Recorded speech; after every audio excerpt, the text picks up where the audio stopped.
Hello चो, very very good morning to all of you. तो कैसे हैं आप लोग? बहुत अच्छे, बिल्कुल अच्छे होना चाहिए बेटा, बिल्कुल पैसेंस के साथ। अंतिम घड़ी है, अंतिम क्षण है, तो पैसेंस ऊपर वाले भी परीक्षा अंतिम पल में ही लेता है, क्योंकि जो पल पहले वाला होता है उसमें लोग बाद के भरोसे और पहले के भरोसे छोड़ते रहते हैं, लेकिन अंजाम कभी ऊपर वाला अपने ऊपर नहीं लेता है। तो आप लोग जो भी किए अभी तक, जैसा भी किया वो बहुत बेहतर था। मैंने आप लोग से ये वादा किया था और आप लोग को ये कमेंट किया था और बताया था कि मैं आप लोग को टारगेट पॉलिटेक्निक के सीरीज में जो ब्रह्मास्त्र सीरीज हम चला रहे हैं उसमें आप लोग को ब्रह्मास्त्र अंतिम प्रहार करके 100 क्वेश्चन का आपको लेक्चर लाया जाएगा, जिसे अवश्य देखना है। इसीलिए देखना है क्योंकि बेटा जितना कुछ आपको पढ़ना है लगभग उन सभी कॉन्सेप्ट से रिलेटेड छोटे छोटे और अच्छे अच्छे क्वेश्चंस लाए गए हैं, ताकि आप जो भी पढ़े उस कॉन्सेप्ट का पूरा रिवीजन हो जाए।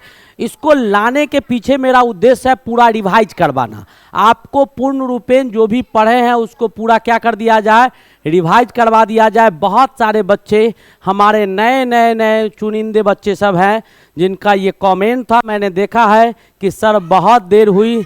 देर हुआ तो क्या हुआ, देर हुआ लेकिन दुरुस्त हुआ। बेटा घबराना नहीं है, ये तो एक छोटी सी चीज़ है। मैं आप लोगों को इसके बाद जितने भी बच्चे हमसे डायरेक्ट वे में जो हमसे जुड़ चुके हैं, बिल्कुल घबराइएगा नहीं। बहुत अच्छे अच्छे कॉन्सेप्ट आपको 11th का, 12 का या जूनियर क्लासेस के भी बच्चे होंगे, सबका इस चैनल पर आने जा रहा है। आपको घबराना नहीं है, एक से एक कंटेंट आपको बेहतरीन प्रोवाइड किया जाएगा, चाहे वो 12 का हो, 11th का हो, तो सारे सुविधा हम आपको अवेलेबल करवाएंगे। तो फिलहाल आज हमारे पास टाइम का बाउंडेशन नहीं है, तो हंसते खेलते मुस्कुराते रिलैक्स मूड में हम लोग क्या करेंगे कि ये पूरे लेक्चर को शुरू से लास्ट तक अंत करेंगे। हम प्रत्येक बच्चे से अनुरोध करेंगे, प्रत्येक बच्चे से ये आग्रह करेंगे कि बेटा एग्जामिनेशन का समय है, जो सिम्टम्स आपको बताया गया है, जो भी प्रोसीड्यूर आपको बताया गया है, आपके एडमिट कार्ड पर जितने कुछ लिखे गए होंगे वो सारे प्रिकॉशंस को फॉलो कीजिएगा।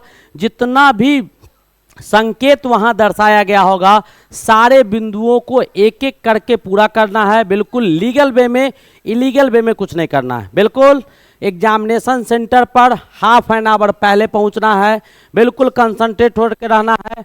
जिस परिस्थिति और जिस परिवेश में जैसे हैं वैसे ही रहना है, ना ज़्यादा खुश होना और ना ही ज़्यादा गम होना है, ना खुशी होना चाहिए अधिक और नहीं ज़्यादा गम होना चाहिए। तो चलिए आज हम केमिस्ट्री का रिवीजन आप लोग को करवाते हैं। किस सीरीज में? तो ब्रह्मास्त्र के किस सीरीज में? अंतिम प्रहार में आज हम केमिस्ट्री का रिवीजन करवाएंगे आपका। तो एक से एक 100 क्वेश्चन है बेटा, शुरू से लास्ट तक। प्रत्येक बच्चे को मैं कहूँगा, अभी तक देखा नहीं देखा वो मैं नहीं जानता हूँ, लेकिन इस लेक्चर का शुरू से लास्ट तक एक एक क्वेश्चन आप लोग बारीकी से जैसे जैसे हम बताएंगे टू द पॉइंट देखते रहिएगा। मैक्सिमम कॉन्सेप्ट का रिवीजन चलेगा, बिल्कुल कॉन्शियस होकर आराम से देखना है, बिल्कुल हेजिटेट नहीं होना है। तो चलिए स्टार्ट करते हैं। क्या लिखा हुआ है? ब्रह्मास्त्र अंतिम प्रहार। ब्रह्मास्त्र अंतिम प्रहार आप लोग के लिए, इस सेशन के लिए, जितने भी बच्चे हैं उसके लिए। और अभी जो मैं रिवीजन करवाने जा रहा हूं वो बेटा केमिस्ट्री का है। इसका मुख्य उद्देश्य हमारा क्या है? तो रिवाइज करवाना। इसका मुख्य उद्देश्य क्या है? रिवीजन करवाना। क्या का उद्देश्य है हमारा? कि आप जो भी पढ़े हैं उसको क्या करवा दे? तो रिवीजन करवा दे, उसको रिवाइज करवा दे। तो चलिए आज रिवाइज जब करेंगे तो पहले अभी तक जो हम लोगों ने पढ़ा था वो शुरू से 1 2 3 4 धीरे धीरे ऊपर गया था। अब हम लोग ऊपर से धीरे धीरे कहाँ आएंगे? नीचे आएंगे। याद रखिएगा मैं आपको जो सेट लाया हूं आज उल्टा गियर लगेगा। शारदा वाले का गियर आज उल्टा लगेगा। आज तुम पढ़ाओगे और मैं पढ़ूंगा। ये बारी आ गई है, अब उल्टा गंगा बहने की बारी आ गई है। तो चलिए, गंगा उल्टा बहे सीधा बहे हमेशा पवित्र थी, है और रहेगी, नो डाउट। चलिए तो आगे बढ़ते हैं। आज का हमारा पहला क्वेश्चन बेटा उल्टा गियर लगेगा। तो पहला क्वेश्चन का हम शुरुआत 190 से कर रहे हैं, ध्यान दीजिएगा। 100 क्वेश्चंस प्लस क्वेश्चन लाए हैं। अप्रॉक्सीमेटली कितने क्वेश्चंस होंगे आई डोंट नो, लेकिन आपको 100 प्लस क्वेश्चन होगा, इसमें कोई डाउट नहीं है। हमारा पहला क्वेश्चन बेटा क्या कहता है, गौर से पढ़ लो क्वेश्चन को। कहता है कि हाइड्रोजन के रेडियो सक्रिय समस्थानिक को क्या कहा जाता है। हाइड्रोजन का जो रेडियो सक्रिय, तो हाइड्रोजन का रेडियो सक्रिय समस्थानिक, तो बेटा हाइड्रोजन के समस्थानिक कितने होते हैं वो पहले आप समझिए। मैं पहले भी आपको समझा चुका हूं, लेकिन आपको समस्थानिक किसको कहा जाता है, जिसका परमाणु संख्या समान होता है और परमाणु भार अलग होता है। परमाणु संख्या एटॉमिक नंबर समान होगा, यानी जिसके जेड आपके क्या होंगे, सेम होंगे। ध्यान से समझिएगा, छूटना नहीं चाहिए क्वेश्चन बेटा। ए आपका क्या होगा, डिफरेंट होगा। ये आपका परमाणु भार होता है, ये सब पढ़ा चुके हैं। और इसी को बेटा क्या कहा जाता है, आइसोटॉप्स कहा जाता है। ध्यान से समझिएगा, इसी को आइसोटॉप्स यानी समस्थानिक कहा जाता है। समस्थानिक इसी को कहा जाता है, ठीक है। बिल्कुल, आपको आइसो मतलब सेम और टॉप्स मतलब नंबर, ठीक है, जिसका एटॉमिक नंबर सेम हो, ठीक है। तो आपका हाइड्रोजन का 3 आइसोटॉप्स होता है, आप ऑलरेडी जानते हैं, मैं आपको बता भी चुका हूं। ये हाइड्रोजन हो गया, इसमें आपका 1,1, ये आपका हाइड्रोजन, इसको हम लोग प्रोटियम भी बोलते हैं, P11 बोला जाता है। और ये आपका हाइड्रोजन 1 और 2 होता है, इसको हम लोग ड्यूटेरियम भी बोलते हैं। क्या बोलते हैं, ड्यूटेरियम बोलते हैं 1, 2। और इसको हम लोग क्या बोलते हैं, हाइड्रोजन 1, 3 लिखिए, या फिर इसको हम लोग क्या बोल सकते हैं, तो ट्रिटियम भी बोलते हैं 1 और 3, ठीक है। ऊपर मास नंबर लिखते हैं, दाहिना बाया कहीं भी लिखा जा सकता है। तो इस सब में इलेक्ट्रॉन बेटा 1, इलेक्ट्रॉन 1, इलेक्ट्रॉन 1 होता है। इसमें भी प्रोटॉन देखिएगा तो प्रोटॉन इलेक्ट्रॉन तीनों में सेम होता है, लेकिन न्यूट्रॉन का संख्या बेटा इसमें 0 होता है, क्योंकि इसमें से इसको घटाते हैं तो नंबर ऑफ न्यूट्रॉन का फॉर्मूला होता है न्यूट्रॉन बराबर क्या, A-Z होता है। अब देखिए 1 में से 1 घटाएंगे 0, 2 में से 1 घटाएंगे बेटा 1 हो जाएगा, और 3 में से 1 घटा दीजिएगा तो 2 आ जाएगा। आ गया समझ में। तो पूछ रहा है कि हाइड्रोजन के रेडियो सक्रिय समस्थानिक कौन होते हैं, यानी हाइड्रोजन का कौन सा ऐसा समस्थानिक होगा जो रेडियो सक्रिय होगा। जरा सा मैं आपको समझाता हूं, ध्यान से समझिएगा। ये सब चीज आपको और जगह कहीं देखने को नहीं मिलेगा।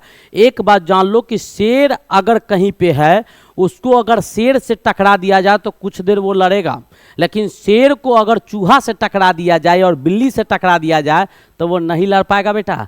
तो यहाँ पर इसके पास न्यूट्रॉन है नहीं, तो प्रोटियम जो होता है इस पर जब अटैक करवाया जाएगा तो इसका न्यूक्लियस बहुत जल्दी प्रभावित होता है। तो तीनों में जो रेडियो सक्रियता होगा वो किसका होगा, तो प्रोटियम का होगा। उम्मीद है आपको ऑब्वियसली ये क्वेश्चन समझ में आ गया होगा। अब हम नेक्स्ट क्वेश्चन की ओर बढ़ते हैं।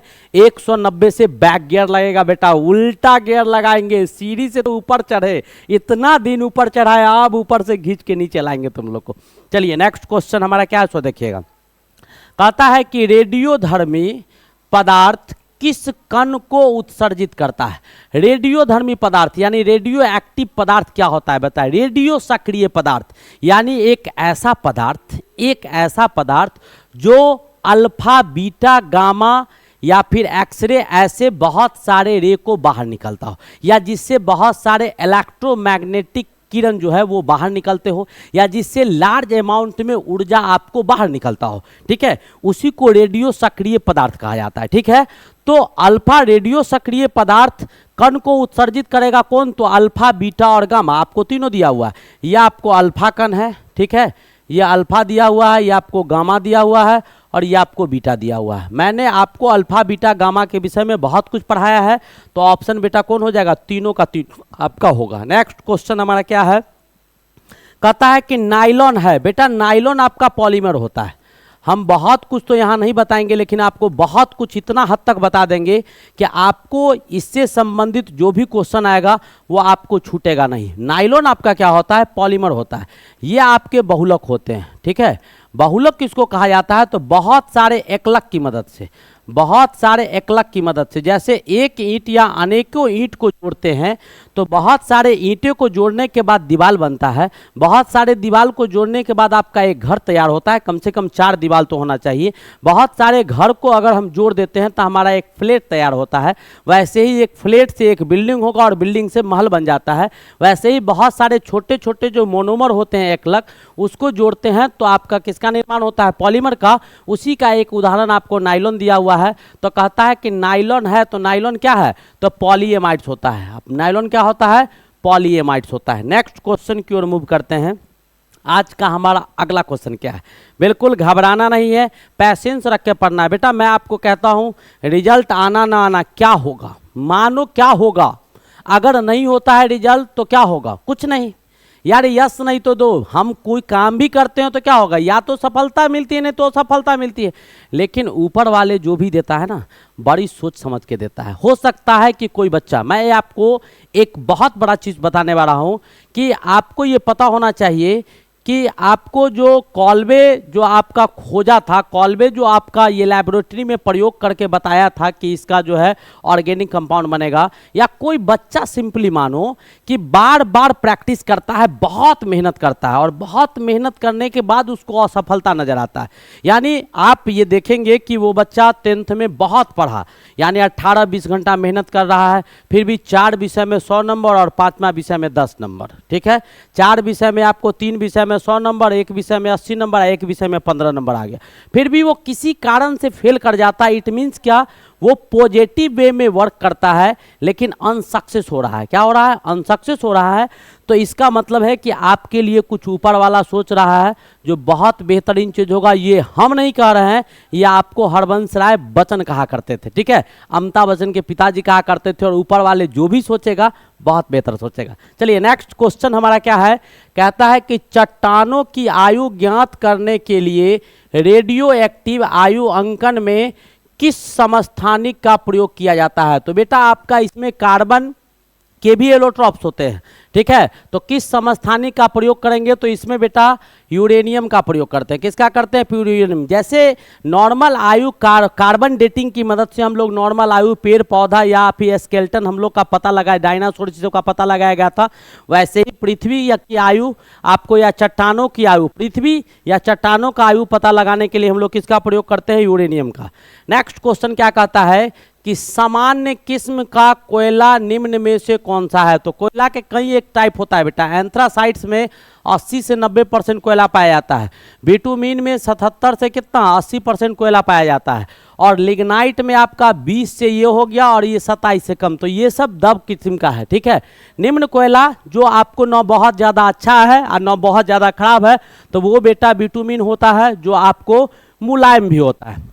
नेक्स्ट क्वेश्चन देखिए, अगला क्वेश्चन क्या कहता है कि पारे का मुख्य अयस्क क्या है। तो अयस्क मैंने बताया था कि खान से खनिज मिलता है और खनिज से अयस्क मिलता है, और अयस्क एक ऐसा पदार्थ होता है जिससे कम खर्च पर आसानी से हम लोग क्या कर सकते हैं, धातु को प्राप्त कर सकते हैं। तो आपको 4 अयस्क दिया गया है। सीने बार फॉर्मूला आपको जानना चाहिए, यहाँ पर पारा दिया हुआ है बेटा, तो किससे मिलेगा, पारा आपको किससे मिलेगा, सिनेबार से मिलेगा।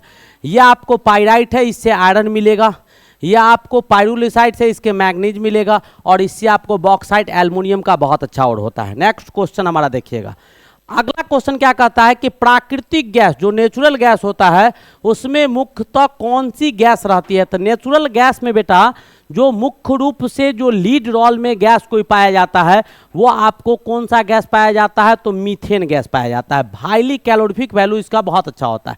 नेक्स्ट क्वेश्चन हमारा क्या कहता है, सो देखिए, हमारा अगला क्वेश्चन है, कहता है कि गोताखोर द्वारा सांस लेने में प्रयुक्त होने वाली गैस कौन सी है।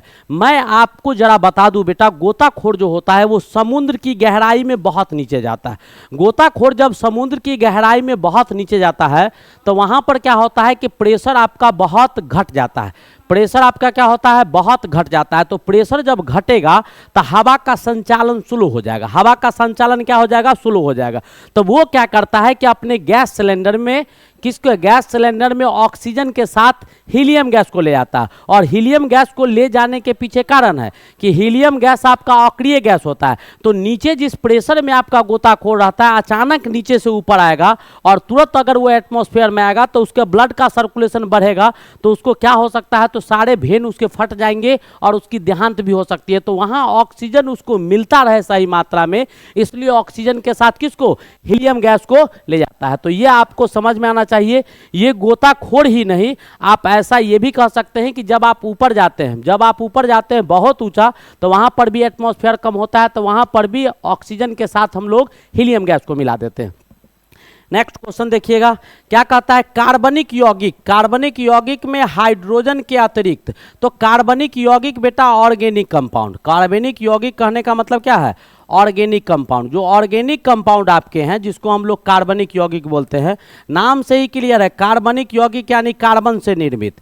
कार्बनिक यौगिक कहने का मतलब क्या, जो कार्बन से निर्मित है। इसका सबसे सूक्ष्मतम कंपाउंड जो होता है वो बेटा हाइड्रोकार्बन होता है, वो आपको क्या होते हैं, हाइड्रोकार्बन। इसका सबसे सिंपलेस्ट फॉर्म का कंपाउंड हाइड्रोकार्बन होता है, जो किससे बना होता है, हाइड्रोजन और कार्बन से बना होता है। तो कह रहा है कि कार्बनिक यौगिक में हाइड्रोजन के अतिरिक्त, तो इसका सबसे अच्छा कंपाउंड कार्बन से बना हुआ है, तो हाइड्रोकार्बन में हाइड्रोजन के अतिरिक्त दूसरा कौन कंपाउंड है, तो आपको दिखाई दे रहा होगा, दूसरा कौन होगा, कार्बन होगा। दूसरा कौन होगा, कार्बन होगा।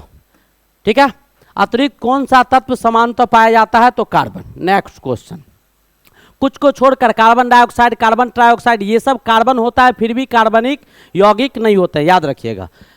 अगला क्वेश्चन, उल्टा चल गए थे, आदत था ना बना हुआ इतना दिन से। अब क्या कहता है कि ऑक्सीजन, आप यहाँ गौर से देखिए, कहता है क्या बतलाता है, तो आप बेटा गौर से देखेंगे तो आपको समझ में आएगा। देखिएगा, एटॉमिक नंबर आपका सेम है, जेड का मान सेम है, एटॉमिक मास आपका चेंज करा है, तो जिसका परमाणु संख्या सेम होता है और परमाणु भार बदलता है उसको समस्थानिक कहा जाता है। ठीक है, आइसोटॉप्स बोलते हैं। कहता है कि मिथेनॉल किस नाम से जाना जाता है, मैंने मिथेनॉल का बहुत नाम बताया है, मिथेनॉल हो गया, मिथाइल अल्कोहल हो गया, कास्ट अल्कोहल भी कहा जाता है, इसको इंग्लिश में भी हम लिख सकते हैं कास्ट अल्कोहल, कास्ट नैप्था कहा जाता है, मिथाइल हाइड्रेट कहा जाता है, मिथाइल अल्कोहल MCH3OH, तो इसको हम लोग मिथाइल लिखेंगे और इसको OH को हाइड्रेट लिखेंगे। कास्ट स्पिरिट कहा जाता है और वुड आपका अल्कोहल कहा जाता है, तो कौन सा ऑप्शन है, वुड अल्कोहल इसमें है। तो इन सभी नाम से हम लोग मिथाइल अल्कोहल को जानते हैं। मिथाइल अल्कोहल बेटा पॉइजन होता है, ठीक है, याद रखिएगा। नेक्स्ट क्वेश्चन, नेक्स्ट क्वेश्चन बार बार उल्टा हो रहा है भाई। अगला क्वेश्चन क्या कहता है, गुब्बारों में हाइड्रोजन के साथ, हाइड्रोजन के स्थान पर हीलियम गैस क्यों भरी जाती है। गुब्बारा जो हम लोग लेते हैं उसमें पहले हाइड्रोजन भरा जाता है, इससे पहले भी क्वेश्चन करवाएं, हीलियम क्यों भरा जाता है। तो कहानी बेटा है कि एक तो हीलियम आपका कौन सा गैस है, तो अक्रिय गैस है। उसके बाद आपका प्रतिज्वलनशील नहीं है, अप्रतिज्वलनशील है, आपका अज्वलनशील है, ज़्यादा ज्वलनशील नहीं है, हल्का होता है, ये सब गुण होते हैं। इसके कारण हाइड्रोजन में, हाइड्रोजन के जगह पर गुब्बारे में कौन सा गैस पाया जाता है, तो हीलियम पाया जाता है। नेक्स्ट क्वेश्चन कहता है कि पेट्रोलियम के विभिन्न अवयवों किस विधि द्वारा अलग किया जाता है। जो बेटा पेट्रोल हमारा होता है, पेट्रोलियम सब्सटेंस होते हैं, उसमें बहुत सारे कंपोनेंट पाए जाते हैं और उस कंपोनेंट को अलग कैसे करते हैं, तो फ्रैक्शनल डिस्टिलेशन प्रोसेस से। क्या, किस प्रोसेस से, तो उसको हम लोग बोलते हैं प्रभाजी आसवन विधि, फ्रैक्शनल डिस्टिलेशन प्रोसेस द्वारा उसको अलग किया जाता है। पेट्रोल क्या होता है, तो यह एक गाढ़ा या गहरे रंग का चिपचिपा और दुर्गंध युक्त, यानी चिपचिपा सब्सटेंस होगा और उससे दुर्गंध आएगा। पेट्रोल का दुर्गंध आता है, ये आप जानते हैं। कहता है कि इसके तत्व को एक दूसरे से अलग किया जाता है किस विधि के द्वारा, तो आपको प्रभाजी आसवन विधि के द्वारा, जिसको हम लोग पेट्रोल शोधन के नाम से जानते हैं। किस शोधन से नाम से, पेट्रोल रिफाइनिंग, पेट्रोल शोधन। यहाँ पर जब ये प्रोसेस करवाते हैं तो टेम्परेचर बहुत ज़्यादा होता है। एक ऐसा कार्बनिक यौगिक को उच्च ताप पर हवा की अनुपस्थिति में या थोड़ा सा ऑक्सीजन की उपस्थिति में, ठीक है, एक ऐसा प्रोसेस आपका होता है फ्रैक्शनल डिस्टिलेशन, जहां पर कार्बनिक यौगिक को या कार्बनिक पदार्थ को क्या किया जाता है कि उच्च ताप पर हवा के अनुपस्थिति में या थोड़ा मात्रा में ऑक्सीजन के उपस्थिति में जब हम गर्म करवाते हैं तो वहां से क्या होते हैं, उसके अणु छोटे छोटे भागों में टूट जाते हैं और जो एलिमेंट उसमें पाया जाता है वो एलिमेंट टूटकर अलग निकल जाता है और उसको वहां से हम बाहर निकाल लेते हैं। ऐसे हम लोग प्रयोग करते हैं। नेक्स्ट क्वेश्चन हमारा क्या है, कहता है इलेक्ट्रॉन त्यागने, इलेक्ट्रॉन त्यागने की प्रवृत्ति क्या कहलाता है। तो मैंने कुछ वर्ड बताया था आपको, लियोजर, याद होगा। लियोजर मतलब क्या, loss of electron. Loss of electron यानी क्या, इलेक्ट्रॉन का त्यागना। लॉस ऑफ इलेक्ट्रॉन मतलब क्या, ऑक्सीडेशन। इलेक्ट्रॉन त्यागने का विधि क्या कहलाया, तो ऑक्सीडेशन कहलाया, ऑक्सीकरण कहलाया, ठीक है। और यहाँ पर गेन ऑफ इलेक्ट्रॉन है, तो इलेक्ट्रॉन ग्रहण करने का विधि क्या कहलाया, तो बेटा रिडक्शन कहलाया, इसको अवकरण बोलते हैं। कुछ वर्ड मैंने बताया था, लियोजर, केयर, लोन, ये सब याद रखिएगा। हमारा अगला क्वेश्चन क्या है, कहता है दो या दो से अधिक धातुओं के मिश्रण को क्या कहा जाता है? तो बहुत सारे धातुओं के मिश्रण को मिश्र धातु कहा जाता है। नाम से ही क्लियर है। नेक्स्ट क्वेश्चन क्या कहता है कि ट्राई नाइट्रोटोलिन, मैंने बार बार कहा है कि टीएनटी नाइट्रोजन का चर्चा होता है, टीएनटी नाइट्रो कहीं भी आता है तो वो बेटा एक्सप्लोसिव होता है। आरडीएक्स में भी पढ़ाया था हमने, एचएमएक्स में भी पढ़ाया था हमने। तो ये आपको क्या होगा? तो बहुत बड़ा एक्सप्लोसिव यानी विस्फोटक होगा। ट्राई नाइट्रोटोलिन आपका विस्फोटक होगा। इसका कॉन्सेप्ट हम पहले बहुत कुछ आपको बता चुके हैं। अगला क्वेश्चन हमारा क्या है? कहता है कि गैसोहोल गैस निम्नलिखित में से किसका मिश्रण है? तो गैसोहोल गैस में बहुत सारे गैसेज पाए जाते हैं। इससे पहले जो लेक्चर दिए हैं उसमें हम एक एक करके बताएं कि मीथेन का मात्रा उसमें बहुत ज़्यादा होता है, 50 से 60%। उसके बाद उसमें और भी गैसेज पाए जाते हैं। जो गैसोहोल होता है उसमें आपको उसके अपेक्षा बहुत सारे गैसेज और भी पाए जाते हैं, ठीक है। वो आपको इससे पहले वाले लेक्चर में बहुत बेहतरीन तरीका से एक एक चीज़ आपको समझा दिया गया था। एक एक चीज़ आपको क्या कर दिया गया था? समझा दिया गया था। शायद आपको समझ में आ भी गया होगा। उम्मीद है कि बिल्कुल आप समझ गए होंगे, ठीक है। तो गैसोहोल में क्या पाया जाता है? तो इथाइल अल्कोहल। गैसोहोल में क्या पाया जाता है? तो इथाइल अल्कोहल। यहाँ पर जो क्वेश्चन है, नेक्स्ट क्वेश्चन क्या कहता है? एक कार बैटरी बेटा सेकेंडरी बैटरी होता है, चार्जेबल बैटरी होते हैं, वो चार्ज होते रहता है। प्राइमरी बैटरी आपका क्या होता है? जो रिचार्जेबल नहीं होता है, जिसको रिचार्ज दोबारा हम लोग नहीं कर सकते हैं। जैसे आपका घड़ी में लगता है, टॉर्च में लगता है, ये सब बैटरी जो होता है, रिमोट में लगता है, वो होता है। तो इसमें जो आपका विद्युत अपघट्ट में सबसे अच्छा, हालांकि इसमें सब अपघट्ट है, HCl को भी तोड़ सकते हैं, HNO3 को भी H+ में तोड़ सकते हैं, H2SO4 को भी, लेकिन इस सारे में ये आपका सबसे अच्छा तो होता है ये आपका कौन? वाटर, जल होता है। लेकिन जल में कौन सा जल दिया हुआ? आसुत जल, बिल्कुल डिस्टिलाइज वाटर है। तो आपको ये पता होना चाहिए कि 100% डिस्टिलाइज वाटर जब होगा, पूर्ण रूपेण शुद्ध जल होगा, तो उससे बिजली भी पास नहीं करता है बेटा, क्योंकि वो जल आयंस में टूटता नहीं है। और इलेक्ट्रोलाइट में इलेक्ट्रोलाइसिस करवाना होगा तो वैद्युत अपघटनकरण में या आपकी किसी द्रव्य में इलेक्ट्रिक करंट को ढोना हो तो उसमें आयंस की मदद ली जाती है। और मैक्सिमम नंबर ऑफ आयंस देने का काम इसमें कौन करेगा? तो H2SO4 करेगा। कैसे? वो हम दिखा देते हैं। यहाँ 2 हाइड्रोजन, 2 H+ आएगा, 2 SO4- आएगा। ये सब में एक एक आपको आएगा, ये तो टूटेगा ही नहीं, ठीक है। नेक्स्ट क्वेश्चन देखिएगा। हमारा अगला क्वेश्चन क्या कहता है? क्षारीय विलयन के पीएच का मान। तो बेटा 7 आपका उदासीन होता है, 7 से कम पीएच स्केल पर मान जब आता है तो वो आपका अम्लीय हो जाता है। 7 से ज़्यादा क्या होगा? क्षारीय होगा। तो 7 से अधिक वाला क्या हो जाएगा? क्षारीय हो जाएगा। अब आपके पास अगला क्वेश्चन क्या है? कहता है शराब का निर्माण किस परिमाण स्वरूप होता है? तो शराब फर्मेंटेशन प्रोसेस से बनता है। शराब में क्या होता है कि आपका मुख्य रूप से ग्रेप्स हो गए, ग्रेप्स जो अनार होता है या फल फूल जो होते हैं, उसको क्या किया जाता है? छोटे छोटे वायरस, बैक्टीरिया, प्रोटोजोआ, फंगी यानी माइक्रो ऑर्गेनिज्म का अटैक करवाया जाता है। और उसमें जो आपका ग्लूकोज पाया जाता है, उस ग्लूकोज को उस माइक्रो ऑर्गेनिज्म के द्वारा क्या कर दिया जाता है? हाई टेम्परेचर देके डिकम्पोज कर दिया जाता है और आपको इथाइल अल्कोहल उससे प्राप्त कर लेते हैं। कैसे? सो मैंने दिखाया है। ये देखिए, ये आपका ग्लूकोज है, इसको हाई टेम्परेचर दिए लगभग इतना, और इससे यहाँ से क्या प्राप्त कर लिया? अल्कोहल और कार्बन डाइऑक्साइड बाहर निकले। ये आपका एक्सोथर्मिक प्रोसेस होता है बेटा, यहाँ से हीट बाहर निकलता है, ठीक है। ये आपका कॉम्बिनेशन रिएक्शन था, ये उत्प्रेरण था, ये सब आप जानते ही होंगे। तो कौन सा प्रोसेस हो गया? तो किण्वन विधि, जिसको फर्मेंटेशन प्रोसेस बोलते हैं। फर्मेंटेशन प्रोसेस क्या होता है? जैसे रोटी को छोड़ देगा तो उसमें फफूंदी लग जाता है, ब्रेड को छोड़ देगा तो व्हाइट व्हाइट लग जाता है, bye the process of fermentation. Next question देखिए क्या कहता है? निम्नलिखित में सबसे भारी धातु कौन है? तो बेटा यूरेनियम होगा। इसका वजन 280 क्या होता है? 238 होगा। इसका 108 हो जाएगा। एल्युमिनियम का आपका 27-28 हो जाएगा और तांबा का 63.5 हो जाएगा। तो सबसे ज्यादा भारी धातु कौन हो जाएगा? इसमें आपका यूरेनियम हो जाएगा। नेक्स्ट क्वेश्चन क्या कहता है कि निम्नलिखित में कौन सी गैस वायुमंडल में अपनी अम्ल वर्षा, वायुमंडल में अम्ल वर्षा, ऐसे भी क्वेश्चन आपको करवाए हैं, अम्ल वर्षा उत्सर्जित करने के लिए उत्तरदायी होता है। तो 2 गैस बेटा, एक नाइट्रोजन ऑक्साइड और दूसरा सल्फर डाइऑक्साइड, 2 ही गैस होते हैं जो अम्ल वर्षा का नुकसान क्या है, फायदा क्या है, आप जानते हैं कि अम्ल वर्षा अगर होगा तो हमारे त्वचा पर पड़ेगा तो स्किन संबंधित बीमारी हो जाएंगे, बिल्डिंग पर पड़ेगा तो उसका चमक बिगाड़ देगा, उसको पॉल्यूट करेगा। अगर अम्ल वर्षा का जल नदी, पोखर, तालाब में जाएंगे तो जितने भी जलीय जीव होते हैं वो सब प्रभावित हो जाएंगे। पेड़ पेड़ पौधा भी सूख जाएगा। तो कौन सा गैस होगा? तो सल्फर डाइऑक्साइड गैस होंगे। नेक्स्ट क्वेश्चन देखिएगा, आगे कुछ क्वेश्चन नहीं है, चलो कोई दिक्कत नहीं है।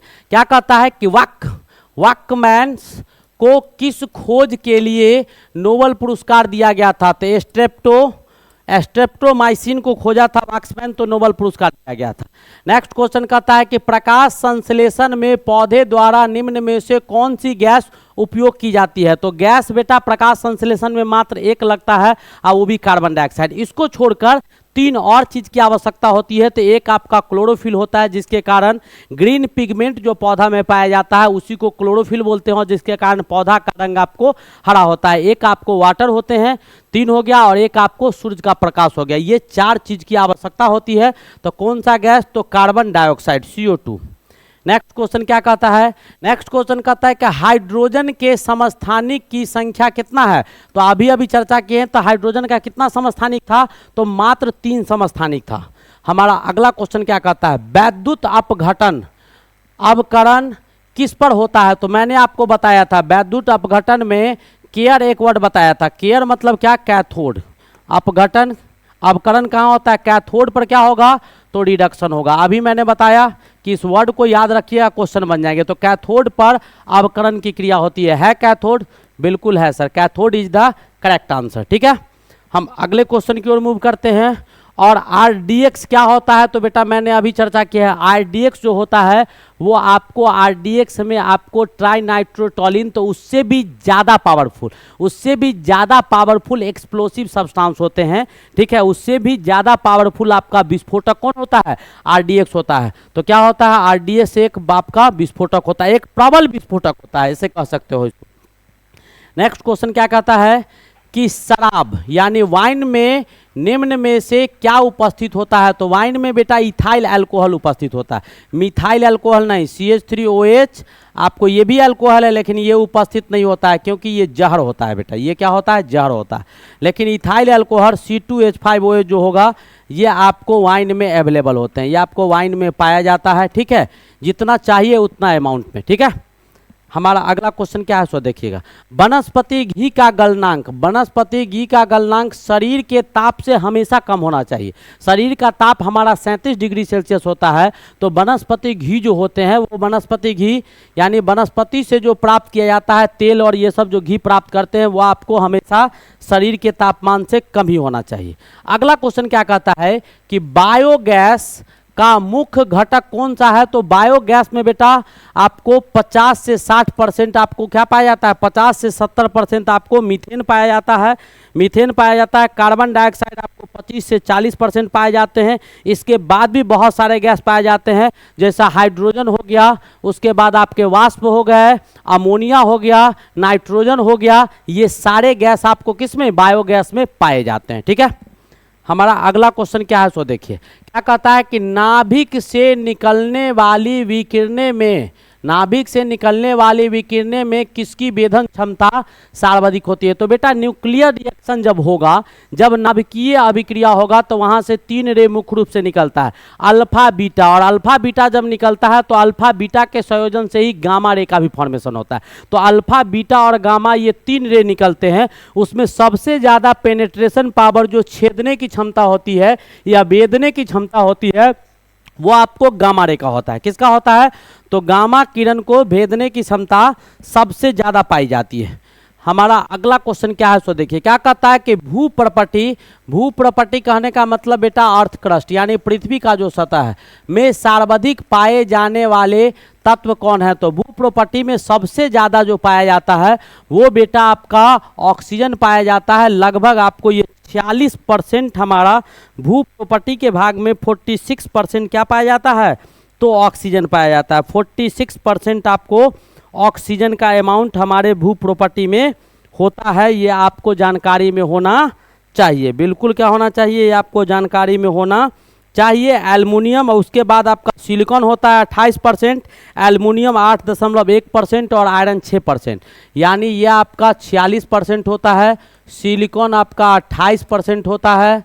ठीक है, एल्युमिनियम जो होता है वो आपको लगभग 8.1% होता है और आयरन जो होता है वो आपको 6% होता है। ठीक है, ये हमारे अर्थ क्रस्ट में ऐसे पाए जाते हैं। ठीक है, तो सबसे ज़्यादा कौन पाया गया? तो ऑक्सीजन। हमारा अगला क्वेश्चन क्या है? क्या कहता है कि चांदी का अयस्क है, चांदी का अयस्क है निम्न में से कौन? तो ये आपको बेटा याद रखना होगा। अर्जेंटाइट का क्या होता है? तो Ag2S, अर्जेंटाइट का और क्या होता है? Ag2S। बॉक्साइट क्या होता है? तो Al2O3 2H2O होता है। तो ये एल्युमिनियम का अयस्क हो गया, ठीक है। ये आपको किसका? चांदी का हो गया। क्यूप्राइट क्या होता है? तो Cu2S होता है, ये कॉपर का अयस्क हो गया। और हेमेटाइट किसका होता है? तो हेमेटाइट आपका आयरन का अयस्क होता है, जिसको Fe2O3 हम लिखते हैं। क्या लिखते हैं? Fe2O3 हम लिखते हैं। तो उम्मीद है ये भी क्वेश्चन आपको ऑलरेडी समझ में आ गया होगा, कहीं कोई दिक्कत नहीं होना चाहिए। नेक्स्ट क्वेश्चन हमारा क्या है? तो कहता है कि मौसम विज्ञान संबंधी प्रेषण के लिए निम्नलिखित में से किसको गुब्बारे में भरने के उपयोग में लाया जाता है? तो बेटा मौसम विभाग में हीलियम को लाया जाता है। पहले हाइड्रोजन था, हाइड्रोजन गैस का इस्तेमाल करते थे, लेकिन हाइड्रोजन गैस के कंपैरिजन में आपका हीलियम तो रेयरेस्ट ऑफ रेयर गैस होता है, लेकिन ये आपके अक्रिय गैस होते हैं, हल्का होता है, यह आसानी से ऊपर चला जाता है और वहाँ पर क्या घटना घट रहा है वो नॉलेज आपको बहुत कुछ इससे हमको मिल जाता है। तो मौसम विभाग में इसका उपयोग करते हैं। DDT मैंने बताया था, डाइक्लोरो डाइफेनाइल ट्राइनाइट्रोइथेन जो होता है, डाइक्लोरो क्या था? डाइक्लोरो डाइफेनाइल ट्राइनाइट्रोइथेन, ये आपका कीटनाशक होता है। ये आपका कीटनाशक होता है, कीड़े मकोड़े को मारने में के काम में आता है, मच्छर मारने के काम में इसका पहले उपयोग किया जाता था, ठीक है। लेकिन मच्छर मारने के उपयोग के दौरान ये हमारे पर्यावरण को, हमारे वातावरण को बहुत ज़्यादा प्रदूषित कर रहा था। तो 1950 के बाद इसका उपयोग जो था वो आपको कृषि में कीटनाशक को मारने के रूप में हम लोग करना शुरू कर दिए थे। मलेरिया के विरुद्ध पहला ये आपका DDT आधुनिक दौर का ऐसा पदार्थ था जिसका उपयोग पहली बार किया गया था। नेक्स्ट क्वेश्चन हमारा क्या कहता है? हमारा अगला क्वेश्चन है, कहता है कैटेलाइसिस उत्प्रेरक का खोज किसने किया? तो बेटा बर्जिलियस ने किया। बर्जिलियस को आधुनिक जो आपको आधुनिक विज्ञान है, रसायन विज्ञान है, उसका संस्थापक भी कहा जाता है। बर्जिलियस वाइटल फोर्स थ्योरी भी दिया था, ठीक है। बर्जिलियस मिस्टीरियस फोर्स के विषय में भी बताया था, और बर्जिलियस ही बताया था कि एक बाहर से एक ऐसे भी पदार्थ होते हैं जिस पदार्थ को रासायनिक अभिक्रिया के साथ रासायनिक अभिक्रिया के अभिकारक के साथ अगर लिया जाए तो उसके वेग को ऊपर नीचे किया जा सकता है। तो पहले बताने का काम बर्जिलियस ने किया था। हमारा अगला क्वेश्चन है, कहता है कि दूध का पीएच मान क्या होता है? तो दूध बेटा उदासीन नहीं होता है, दूध थोड़ा सा अम्लीय होता है, क्योंकि 7 पीएच मान आपका न्यूट्रल जल का होता है, और दूध का पीएच मान जो होगा वो 6.6 के बराबर होता है, 6.6 के बराबर होता है। ये थोड़ा सा आपका अम्लीय होता है। नेक्स्ट क्वेश्चन हमारा क्या है? कहता है आधुनिक आवर्त नियम, आधुनिक आवर्त नियम का प्रतिपादन किसने किया? तो आधुनिक आवर्त नियम या आधुनिक आवर्त सारणी जो आप लोग पढ़ते हैं, ये नील बोर्ड का बनाया हुआ है, जिसमें तत्वों को जो आवर्त सारणी में सजाया गया है वो आपको उसके परमाणु संख्या के आधार पर सजाया गया है, ठीक है। और ये परमाणु संख्या के आधार का नियम जो समझाया, पहले ये कॉन्सेप्ट को जो बताया कि आप लोग जो तत्वों को परमाणु भार के आधार पर सजाए जा रहे हैं वो भार को बदलकर परमाणु संख्या के आधार पर सजाइए। तो ये बताने का काम कौन किया था? तो ये बताने का काम बेटा मोसले ने किया था। मोसले कैसे यहाँ तक पहुँचा था? तो मोसले क्या कर रहा था कि तत्व का जो तरंग दैर्घ्य होता है, तत्व का जो तरंग दैर्घ्य होता है उसको अल्फा किरण की मदद से पता लगाने का कोशिश कर रहा था। तो उस कोशिश के दौरान उसको परमाणु भार के आधार पर बहुत सारी समस्याएं होने लगी। तो परमाणु भार को छोड़कर परमाणु संख्या के आधार पर तत्वों को अल्फा किरण की मदद से उसके तरंग दैर्घ्य को निकालना शुरू किया। तो पता चला कि ये बहुत परफेक्ट विधि है। तो उन्होंने ही बताया कि अगर हम तत्वों को परमाणु भार के आधार को छोड़कर परमाणु संख्या के आधार पर तत्वों को सजाना हम शुरू कर दे तो हमारी जितनी भी त्रुटि पहले से आ रही है, जो गलतियां हमारे साथ हो रही है, जिसके वजह से हम लोग असफल हो रहे हैं, तो हम लोग सफल हो जाएंगे। तो ये कॉन्सेप्ट पहले कौन दिया था? तो ये आपको मोसले ने ही दिया था, ठीक है। नेक्स्ट क्वेश्चन कहता है कि परमाणु के नाभिक का आकार क्या होता है? तो बेटा डायमीटर जो आपका होगा एटम का वो आपको 10 पे power 5 diameter of nucleus, nucleus के व्यास के 10 पे पावर 5 गुना 1 लाख गुना बड़ा होता है। और वॉल्यूम जो होगा एटम का वो आपके 10 पे पावर कितना 15 गुना बराबर वॉल्यूम न्यूक्लियस के होगा। तो न्यूक्लियस का जो वॉल्यूम होगा, यानी वॉल्यूम मतलब क्या, उसका साइज, लंबाई चौड़ाई ऊंचाई, उसका जो साइज होगा वॉल्यूम न्यूक्लियस का, वो कितना के बराबर हो जाएगा। तो ये इधर आएगा तो 10 पे power 15 Guna volume of atom के बराबर हो जाएगा, वॉल्यूम ऑफ एटम के बराबर हो जाएगा। तो कौन सा ऑप्शन होगा, 10 टू दी पावर -15। इसमें क्या दिया हुआ है उससे हमको मतलब नहीं है, ये आपको लिखा हुआ है बेटा 10 पे पावर -15 मीटर। नेक्स्ट क्वेश्चन की ओर मूव करते हैं। आज का हमारा अगला क्वेश्चन क्या है, कहता है सबसे हल्का तत्व कौन होता है, यही आपसे पूछा जा रहा है। तो बेटा इसका मास जब लिखिएगा तो सबसे हल्का तत्व आपको हाइड्रोजन होता है, क्योंकि इसका मास 1.00 एटॉमिक मास यूनिट या मोलर मास 1.008 ग्राम होता है। ठीक है, तो सबसे हल्का तत्व आपका कौन हो जाएगा, हाइड्रोजन होगा। हीलियम का 4 होता है, लिथियम का उससे ज़्यादा होगा। जैसे जैसे आगे बढ़ेंगे सबका मास बढ़ते जाता है। नेक्स्ट क्वेश्चन क्या कहता है कि जंग लगने पर लोहा का भार। तो बेटा जब जंग लगेगा तो लोहा का भार बढ़ जाएगा। जब लोहा में जंग लग जाएगा तो लोहा का भार क्या हो जाएगा, बढ़ जाएगा। कैसे, मैं आपको बताता हूँ। आयरन में जंग कब लगता है, जब आयरन ऑक्सीजन के साथ रिएक्शन करता है तो जंग का सूत्र हो जाता है Fe2O3। यही आपका रस्ट होता है, यही आपको क्या होता है, रस्ट होता है। इसी को हम लोग जंग बोलते हैं। तो आयरन का भार आपको पता होगा 56 ग्राम के करीब होता है। और ऑक्सीजन जब इसमें आ गया तो ये ऑक्सीजन जो आपको मिल गया, इसको बैलेंस कर दीजिए, ये ऑक्सीजन जो आपको मिल गया, ये ऑक्सीजन इसमें ज़्यादा आ गया है। तो ये ऑक्सीजन 2-3 ऑक्सीजन इसमें मिल गया है। तो तीनों ऑक्सीजन जब मिलेगा तो ऑक्सीजन का भार 48 ग्राम होगा। तो 48 ग्राम उसमें जुड़ जाएगा। तो जितना आयरन में जब लोहा में जब जंग लगेगा तो जंग लगने के दौरान उसमें आके ऑक्सीजन उसे चिपक जाता है, ऑक्सीजन के साथ अभिक्रिया कर लेता है। तो ऑक्सीजन के साथ अभिक्रिया किया तो ऑक्सीजन भी हमारा क्या हो गया, तो ऑक्सीजन का जो मास होगा वो मास उस डस्ट में आ गया। तो जितना ऑक्सीजन आएगा उतना ही भार आपका क्या हो जाएगा, बढ़ जाएगा। ठीक है, तो कौन सा ऑप्शन होगा, तो इसका भार आपका क्या हो जाता है, बढ़ जाता है। इसका भार क्या हो जाता है, बढ़ जाता है। कोई दिक्कत। नेक्स्ट क्वेश्चन हमारा क्या है सो देखिएगा। कहता है किसी परमाणु का द्रव्यमान और परमाणु संख्या में अंतर क्या होता है। दोनों में अंतर होता है बेटा।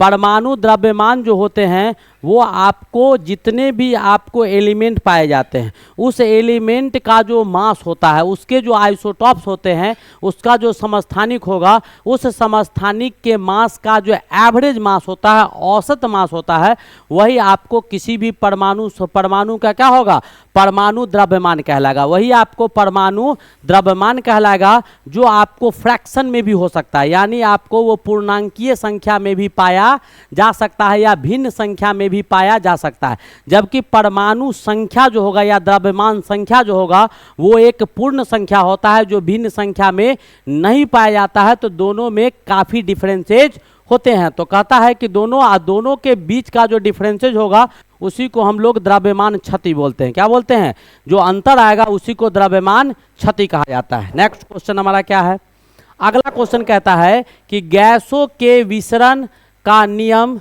किसने प्रतिपादित किया था। गैसों के विसरण का नियम, यानी गैस जो आपका विसरित होता है, गैस विसरित होने कहने का मतलब ये हुआ कि गैस कहीं एक जगह से दूसरे जगह जो गैस निकलेगा, मान लो कि एक डब्बा में हमने क्या किया, हाइड्रोजन गैस को डाल दिया, ऑक्सीजन गैस को डाल दिया, नाइट्रोजन गैस को डाल दिया, और डब्बा में क्या किए कि सुई लेके छेद कर दिए, सुई लेके जगह जगह क्या किए, फट छेद कर दिए। तो उसमें से सबसे पहले कौन सा गैस निकलेगा, सबसे पहले कौन सा गैस निकलेगा, तो जिसके विसरण का दर ज़्यादा होगा ना वो तेजी से निकल जाएगा, उसका स्पीड बढ़ जाएगा। तो उसका नियम कौन दिया था, तो Charles law, Boyle's law, Gay-Lussac's law और एवोगाड्रोज लॉ। ये 4 लॉ गैस के हैं। गैस का जब कभी भी चर्चा होगा तो टेम्परेचर और प्रेशर का चर्चा होना ही होना है। तो ये नियम जो आपको गैस के विसरण का नियम दिया था तो वो बेटा एवोगाड्रोज ने दिया था। कौन दिया था, एवोगाड्रोज ने दिया था। इटली का रहने वाला था एमिडियो एवोगाड्रो। ठीक है, अब कहता है कि एस्पिरिन क्या है, तो एस्पिरिन बेटा क्या है, तो एस्पिरिन आपका जो है वो एंटीपायरेटिक है, दर्द निवारक दवा है या ज्वर निवारक मेडिसिन होते हैं उसी को एंटीपायरेटिक कहा जाता है। तो एस्पिरिन हो गया, डिस्प्रिन हो गया, ये सब आपको दर्द निवारक दवाएं होते हैं। ठीक है, या फिर ज्वर नाशक दवा होता है। नेक्स्ट, अब कहता है कि गैसो होल वहाँ कुछ और कहानी था। गैसो होल जो मोटर गाड़ियों ईंधन के रूप में प्रयुक्त होता है, निम्न में से किसका मिश्रण है? तो बिल्कुल सेम क्वेश्चन है बेटा, पेट्रोल एंड अल्कोहल का। गैसो होल में क्या मिला हुआ रहता है? तो पेट्रोल मिला हुआ रहता है। और क्या मिला हुआ रहता है? तो गैसो होल में पेट्रोल के साथ साथ हम लोग अल्कोहल को भी मिला देते हैं। पेट्रोल के साथ साथ क्या मिला के रखते हैं? तो गैसो होल में हम लोग पेट्रोल के साथ साथ अल्कोहल को भी मिटा के रखते हैं। नेक्स्ट क्वेश्चन हमारा क्या है सो देखिएगा, कहता है कार्बनिक यौगिक। कौन सा यौगिक? कार्बनिक यौगिक के सूक्ष्म जीवों द्वारा धीरे धीरे अपघटित करने की क्रिया क्या कहलाएगा? तो फर्मेंटेशन। क्या कहलाएगा? फर्मेंटेशन, जिसको अभी अल्कोहल बनाने में या शराब बनाने में हम इस्तेमाल किए थे, तो कौन सा प्रोसेस कहलाएगा? किण्वन। इसी को हम लोग फर्मेंटेशन भी बोलते हैं। क्या बोलते हैं? फर्मेंटेशन इसको इंग्लिश में कहा जाता है। इसमें छोटे छोटे जीवाणु, कीटाणु, विषाणु जो माइक्रो ऑर्गेनिज्म होता है, ये क्लोरीनेशन होता है। क्लोरीनकरण यानी किसी भी चीज़ में क्लोरीन को मिलाना, जैसे हाइड्रोजन में क्लोरीन को मिला दिया तो हाइड्रोजन क्लोराइड बन गया। ये पॉलीमराइजेशन होता है, जिसकी मदद से पॉलीमर का निर्माण होता है, इसको पॉलीमराइजेशन बोलते हैं। ठीक है, और ये जो प्रोसेस हमारे पास है इसको पैस्चुराइजेशन बोलते हैं, जिससे दूध को पैस्चुराइज करके आपको भेजा जाता है। क्या किया जाता है? दूध को पैस्चुराइज करके आप तक भेजा जाता है। इसमें बहुत ज़्यादा तापमान पर गर्म किया जाता है, फिर उसको ठंडा किया जाता है, और उसको गर्म ठंडा करके उसमें जितने भी जर्म्स होते हैं, माइक्रो ऑर्गेनिज्म होते हैं, उसको मारकर ख़त्म कर दिया जाता है। उसके साथ साथ उसके न्यूट्रिएंट्स को भी ख़त्म कर दिया जाता है। ठीक है, और उसमें फ्लेवर डाल के तब कंपनी आपको प्रोवाइड करती है। नेक्स्ट कहता है कि वायु में कौन सी नोबल गैस नहीं होती है? तो ये बेटा हीलियम है, यहाँ भी कोई गैस होगा, ये नियॉन है, ये रेडॉन है। तो हमारे एटमॉस्फेयर में, हमारे वायुमंडल में कौन सा अक्रिय गैस नहीं पाया जाता है? नोबल गैस यानी अक्रिय गैस जो क्रियाशील नहीं होता है। ठीक है, बिल्कुल अस्थायी होते हैं, जिसका अंतिम कक्षा में पूर्ण रूपेण इलेक्ट्रॉन भरा होता है, वही आपका अक्रिय गैस होता है। तो हमारे वायु में कौन नहीं पाया जाता है? तो आपको रेडॉन नहीं पाया जाता है, आर्यन। कहता है एंटीपायरेटिक दवाएं क्या है? एंटीपायरेटिक अभी बताए हैं कि एंटीपायरेटिक दवा क्या है, तो कहता है संवेदना। तो एंटीपायरेटिक दवा क्या होता है? जड़नाशक होता है। जड़नाशक यानी जड़ पात देता है, यानी बुखार लग जाता है, तो बुखार को कम करता है। तो बुखार हमारा कम कब होगा? जैसे हम 102 डिग्री पर थरथरा रहे हैं, 105 डिग्री हमारे बॉडी का टेम्परेचर थरथरा रहे हैं, तो हम जब दवा खाए तो क्या हुआ? बुखार उतर गया। इट मीन्स कि हमारे बॉडी का टेम्परेचर खत्म हो गया। तो तापमान को घटाने का काम जो दवा करता है उसी को एंटीपायरेटिक मेडिसिन कहे जाते हैं। नेक्स्ट क्वेश्चन क्या कहता है कि चूना पत्थर। तो चूना पत्थर बेटा किसको कहा जाता है? तो CaCO3 को कहा जाता है, और इसका नाम क्या होता है? तो कैल्शियम कार्बोनेट होता है। कैल्शियम क्या होता है? कार्बोनेट होता है। कैल्शियम कार्बोनेट आपको चूना पत्थर होता है। ऑप्शन बिल्कुल है। ये आपका कैल्शियम क्लोराइड था, CaCl2 था, ये कैल्शियम आपका ऑक्साइड दिया हुआ है, CaO दिया हुआ है, और ये आपको कैल्शियम सल्फेट है तो CaSO4 दिया हुआ है। ठीक है, नेक्स्ट क्वेश्चन क्या है हमारा? अगला क्वेश्चन कहता है कि गैलेना। गैलेना का सूत्र बेटा PbS होता है। गैलेना आपको क्या होते हैं? अयस्क होते हैं। PbS निम्न में से किस धातु का अयस्क है? तो गैलेना, इसको हम लोग सीसा, इसको क्या बोलते हैं? लीड बोलते हैं। इसको क्या बोलते हैं? लीड। इसी को हिंदी में क्या कहा जाता है? सीसा। वो सीसा नहीं है जो कांच आप देखते हैं खिड़की उड़की में लगता है, या ये दरवाजा ये सब में, वो कांच नहीं है, ये Pb दूसरा चीज़ है। तो ये आपका गैलेना किसको देता है? तो सीसा को देता है। ठीक है, नेक्स्ट क्वेश्चन क्या कहता है कि एरोमेटिक कंपाउंड। एरोमेटिक कंपाउंड का मतलब होता है बेटा वलयित यौगिक। वलयित यौगिक कहने का मतलब ये हुआ कि एक ऐसा यौगिक, ठीक है, वलयित यौगिक कहने का मतलब हुआ एक ऐसा यौगिक जो आपको वैसे भी एरोमेटिक कंपाउंड का जो पेरेंट होता है, एरोमेटिक कंपाउंड का जो पेरेंट होगा उसको हम लोग बेंजीन बोलते हैं। एरोमेटिक कंपाउंड के पेरेंट को हम लोग क्या बोलते हैं? तो बेंजीन बोलते हैं। ठीक है, एरोमेटिक कंपाउंड के पेरेंट को क्या कहा जाता है? बेंजीन कहा जाता है। हमारा अगला क्वेश्चन क्या है? कहता है कि मानव गुर्दे या गुर्दे का मतलब किडनी, मानव गुर्दे में बनने वाली पथरी निम्न में से किसकी बनी होती है? तो मानव गुर्दे में जो पथरी बनता है वो बेटा किसका बना होता है? तो वो आपको मुख्य रूप से कैल्शियम ऑक्जीलेट का बना होता है। कैल्शियम ऑक्जीलेट का बना होता है। ठीक है, कैसे बनता है ये सब कहानी आपको ऑलरेडी मैं किसी न किसी लेक्चर में जरूर पढ़ाया होगा। ठीक है, तो ये आपको कैल्शियम ऑक्जीलेट होता है। नेक्स्ट क्वेश्चन देखिएगा क्या कहता है? ऊष्माक्षेपी अभिक्रिया। ऊष्माक्षेपी अभिक्रिया या ऊष्माक्षेपी अभिक्रिया किसको कहा जाता है? तो हीट के आधार पर दो रिएक्शंस होते हैं। एक आपका एक्सोथर्मिक रिएक्शन होता है, एक्सोथर्मिक होता है, जिसको हम लोग ऊष्माक्षेपी बोलते हैं। क्या बोलते हैं? ऊष्माक्षेपी बोलते हैं। एक आपका इंडोथर्मिक होता है, एक आपका इंडोथर्मिक होता है, जिसको हम लोग क्या बोलते हैं?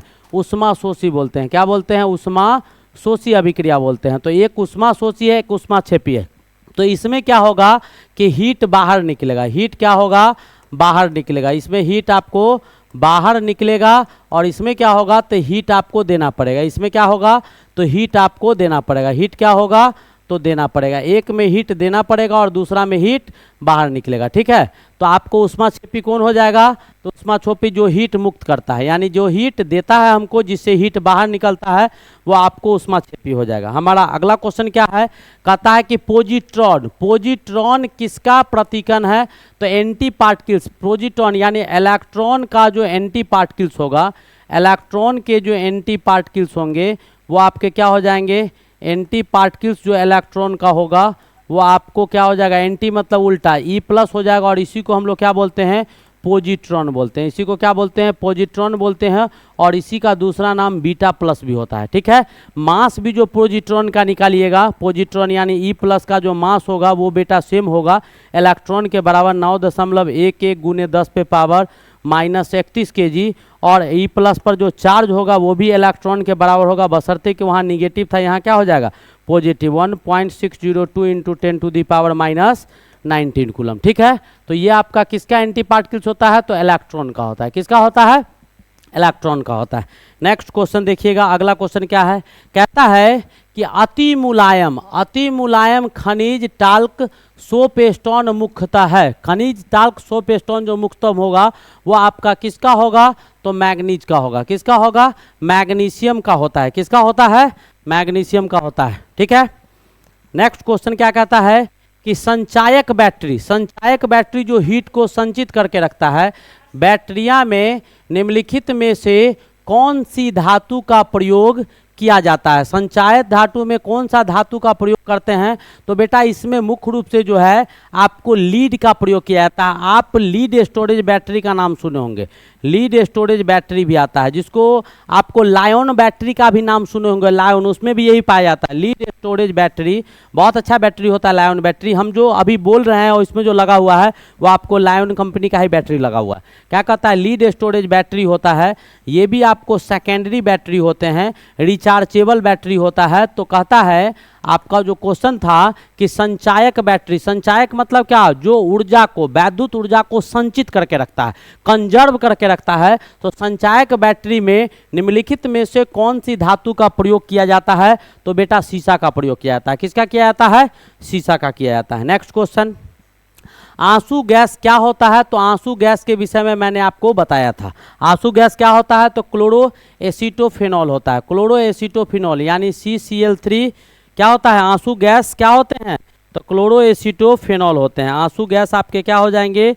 तो क्लोरो एसीटोफेनॉल आपके आंसू गैस होते हैं। यहाँ तो कोई दिक्कत है? क्लोरो एसीटोफेनॉल आपका आंसू गैस होता है। समझ में आ रहा है कि नहीं समझ में आ रहा है?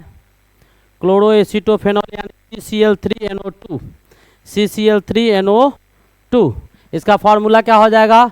CCl3NO2 आपका आंसू गैस होता है। आंसू गैस जो होता है ये गैस आपके आँख और कान को बहुत ज़्यादा प्रभावित करता है। ये गैस आपके आँख और कान में अगर जाएगा तो आँख और कान में जाने के बाद उसमें जलन होने लगेगा, उसमें आपका पेन होने लगेगा। ठीक है, ये सब होता है। आंसू, आँख से आंसू आने लगेगा। ये गैस जब आपके आँख के कॉर्निया से टकराता है तो कॉर्निया को क्या कर देता है? एक्टिव कर देता है। और एक्टिव करने के बाद रासायनिक संयोजन होने की क्रियाएं जैसे होती है वैसे आपको आँख से आंसू निकलने लगेगा। ज़्यादा देर तक इस गैस को अगर गुजारा जाए तो आँख डैमेज भी हो सकता है। इसका प्रयोग पुलिस प्रशासन भीड़ को कंट्रोल करने के लिए करते हैं और भी इसका प्रयोग कई स्तर में किया जाता रहा है। ऐसा नहीं है कि यही हुआ है, इससे पहले भी इसका प्रयोग प्रथम विश्व युद्ध जो हुआ था उसमें भी इसका उपयोग किया गया था। ठीक है, उसमें भी क्या किया गया था? इसका उपयोग किया जाता है। इसको ट्राइक्लोरोनाइट्रोमीथेन भी कहा जाता है। ट्राइक्लोरोनाइट्रोमीथेन के नाम से भी हम लोग जानते हैं। नेक्स्ट क्वेश्चन हमारा क्या है सो देखिए। अब आपका क्वेश्चन क्या है? फोटोग्राफी का क्वेश्चन है। किसका क्वेश्चन है? तो फोटोग्राफी का क्वेश्चन है। फोटोग्राफी का क्वेश्चन आप बहुत अच्छी तरह से पढ़े होंगे। नो डाउट कि आप नहीं पढ़े होंगे। क्या कहता है कि फोटोग्राफी में उपयोगी तत्व कौन सा है? तो फोटोग्राफी में उपयोगी तत्व बेटा ब्रोमाइड, क्लोराइड, आयोडाइड, फ्लोराइड, ये चारों के चारों तत्व फोटो सेंसिटिव होते हैं, क्योंकि ये तत्व जो होते हैं जब इस पर प्रकाश पड़ता है तो इसको एक्टिव बना देता है। आज जब इसको एक्टिव बना देगा तो ये तत्व क्या कर मेलिनी नाम के केमिकल्स में चेंज कर जाता है। अब वो केमिकल्स क्या करता है कि सिल्वर का जो प्लेट होता है उस पर जाके चिपक कर जो आकृति आप चाहते हैं, जो तस्वीर आप देखते हैं, उसको तस्वीर के रूप में बदल देता है। यही काम करता है। तो कौन सा तत्व होगा? तो आपको सिल्वर ब्रोमाइड हो जाएगा। कौन सा तत्व हो जाएगा? सिल्वर ब्रोमाइड हो जाएगा, जो आपको लाइट के प्रति सेंसिटिव होता है। क्या होता है? लाइट के प्रति सेंसिटिव होता है। और ये जैसे ही प्रकाश पड़ेगा तो विघटित होकर किस में टूट जाता है? जिलेटिन में टूट जाता है। और वही जिलेटिन क्या करता है कि आपका जो सिल्वर है उसके सतह, सिल्वर धातु है उसके सतह पर जाके प्रतिबिंब के रूप में आपको स्टोर हो जाता है। ठीक है, नेक्स्ट हमारा अगला क्वेश्चन क्या कहता है? सुरक्षा के दृष्टि से, सुरक्षा के दृष्टि से खाना पकाने वाली एलपीजी गैस सिलेंडर में क्या भरकर गैस को गंधयुक्त बनाया जाता है ताकि रिसाव की स्थिति में शीघ्र पता चल सके कि कौन सा है? तो बेटा उसमें आपको मरकैप्टाइन गैस मिला दिया था। ये मरकैप्टाइन गैस जो है मरा हुआ गैस जैसे होता है वैसे गैस होता है। इसका दुर्गंध बहुत ज़्यादा होता है, तो दूर से ही आप पता लगा सकते हैं कि मरकैप्टाइन गैस क्या कर सकता है। मरकैप्टाइन गैस जो होता है वो आपका C2H5SH इसका फार्मूला होता है। C2H5SH इसका फार्मूला होता है। ये बेटा आपको कलरलेस गैस होता है। क्या होता है? इसके पास कोई रंग नहीं होते हैं। स्मेल तो पूरा होता है, स्मेल के लिए ही इसका इस्तेमाल किया जाता है। ये पीला रंग का आपका द्रव गैस पंजेंट होता है। इसका जो सुगंध होगा वो आपको गार्लिक जैसा होगा। गार्लिक मतलब क्या? आदि जैसा इसका सुगंध होगा। और स्कंक सुगंध होता है। स्कंक किसको कहा जाता है बेटा? बदबूदार। बदबूदार, बदबूदार यानी क्या? जो बहुत खराब खुशबू होगा। बदबूदार यानी जिसका बहुत खराब खुशबू होता है उसी को बदबूदार गैस कहा जाता है। क्या कहा जाता है? बदबूदार गैस कहा जाता है। इथेन, थायोल, मरकैप्टाइन, इथेन और इथाइल सल्फर डाइट्री भी इसको हम लोग कह सकते हैं। ठीक है, नेक्स्ट क्वेश्चन की ओर बढ़ते हैं हम लोग। हमारा अगला क्वेश्चन क्या है? तो कहता है कि शुद्ध जल का पीएच मान होगा। तो शुद्ध जल जब होगा तो जल बेटा उदासीन होता है, इसका पीएच मान कितना होगा? 7 होगा। इसका पीएच मान कितना हो जाएगा? 7 हो जाएगा। नेक्स्ट क्वेश्चन देखिएगा, निम्न में से कौन सी सबसे भारी धातु है? तो बेटा जब इसका मास आप देखिएगा इन चारों में, तो मास आपको सबसे ज़्यादा किसका आएगा? तो पारा का आएगा। सबसे ज़्यादा मास किसका आएगा? पारा का। लेकिन पारा आपको किस फॉर्म में पाया जाता है? तो पारा आपको लिक्विड के फॉर्म में पाया जाता है। पारा आपको किस फॉर्म में पाया जाता है? तो पारा आपको लिक्विड के फॉर्म में पाया जाता है। इसलिए हम लोग लिक्विड को इसमें नहीं लेते हैं। लिक्विड को क्या करते हैं? इसमें हम लोग नहीं लेते हैं। जैसे आपका इसमें अगर मास सबका टैली कीजिएगा तो आपका Ag का कितना हो जाएगा? Ag आपका चांदी का 108 हो जाएगा। चांदी का कितना हो जाएगा? तो 108 ग्राम के करीब आ जाएगा। ये सोना का लगभग आपका 190 ग्राम के करीब आएगा। ऑस्मियम का इसका 190 आएगा। ठीक है, और ये आपका पारा का लगभग 200.5 ग्राम के करीब आपको आएगा। तो सबसे ज़्यादा मास किसका है वो आपको दिखाई दे रहा होगा। सबसे ज़्यादा मास किसका है? तो Au का आपका कितना? Au का 79 आएगा। Au का कितना आएगा? 197। Au का आपका 197 इसका होता है। सोना का आपको 197 यूनिट आपका, यानी एटॉमिक मास यूनिट 108 हो गया। और इसका इतना हो गया, और इसका 200.5 हो गया। 200.5 हो गया। और इसका 190 दशमलव कितना? 190 के बराबर होता है। लेकिन इन सारे तत्वों में जो आपको सबसे भारी धातु होगा तो है ये धातु, लेकिन पाया किस फॉर्म में जाता है? लिक्विड फॉर्म में। तो इसके कंपैरिजन में इसका वेट जो होगा वो आपको ज़्यादा हो जाएगा। किसका? ऑसियम का। वैसे भी ऑसियम आपको सबसे भारी धातु होता है। सबसे भारी धातु कौन होता है? तो ऑसियम होता है। और सबसे हार्डेस्ट एलिमेंट जो होते हैं, जो कार्बन का एलोट्रॉप्स डायमंड होता है वो होता है। और पारस धातु जो लिक्विड के फॉर्म में पाया जाता है वो मरकरी होता है। और धातु जो लिक्विड या द्रव के फॉर्म में पाया जाता है वो आपको ब्रोमीन होता है। हम अगले क्वेश्चन की ओर मूव करते हैं। हम कहता है निम्नलिखित में से किसमें कार्बन नहीं है? तो किसमें कार्बन नहीं है? तो बेटा इसमें खूब कार्बन है। इसमें आपको कार्बन का ही एलोट्रॉप्स है, ठीक है। तो इसमें कार्बन आपको कार्बन के समस्थानिक है, और ये आपको ग्रेफाइट भी कार्बन के समस्थानिक है, कोयला भी कार्बन का समस्थानिक है, और कहता है कि उपरोक्त में से कोई नहीं। इशारों में तो सारे के सारे में क्या है, कार्बन है, तो कौन सा ऑप्शन होगा, उपरोक्त में से कोई नहीं। उस उपरोक्त में से क्या होगा, कोई नहीं। ये सारे के सारे ऑप्शन आपको समस्थानिक के दिए गए थे, ठीक है। हमारा नेक्स्ट क्वेश्चन क्या कहता है सो देखिएगा।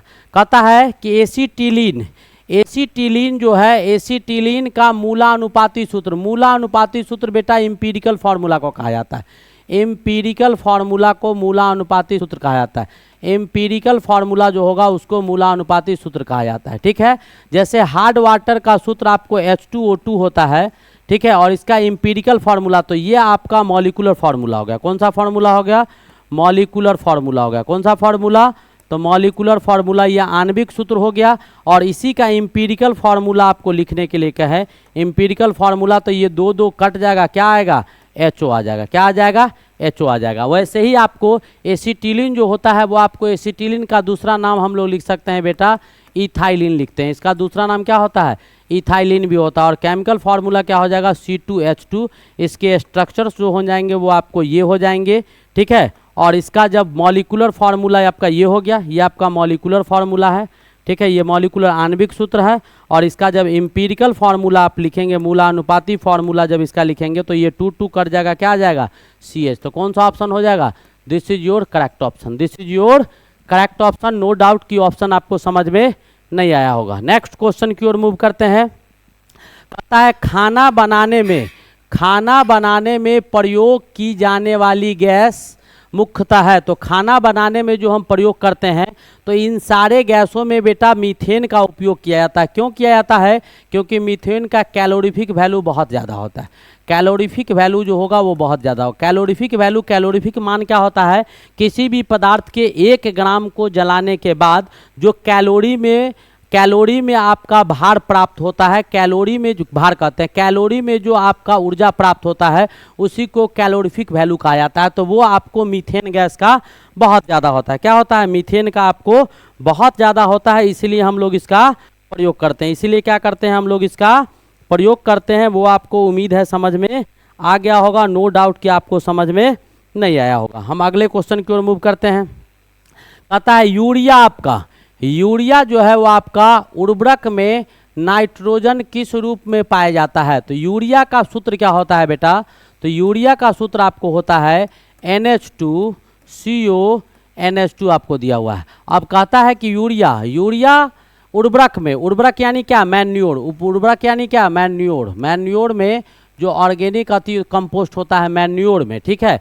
फर्टिलाइजर में या मैन्योर्स में, ठीक है, में नाइट्रोजन किस रूप में पाया जाता है। तो नाइट्रोजन बेटा अमाइड, NH2 किस फॉर्म में है, अमाइड के फॉर्म में पाया जाता है। किस फॉर्म में पाया जाता है, आपको अमाइड के फॉर्म में नाइट्रोजन पाया जाता है। किस फॉर्म में पाया जाता है, तो नाइट्रोजन आपको अमाइड के फॉर्म में पाए जाते हैं। ये आपको ऑलरेडी समझ में आ रहा होगा, जैसा कि मैं उम्मीद कर रहा हूँ आपसे। नेक्स्ट क्वेश्चन क्या कहता है, कहता है अयस्क से चुंबकीय अशुद्धियाँ को दूर करने के लिए प्रयुक्त की जाने वाली विधि क्या है। तो चुंबकीय अशुद्धियाँ दूर करना है, तो बेटा चुंबकीय अशुद्धियाँ यानी जिसमें चुंबकीय गुण हो।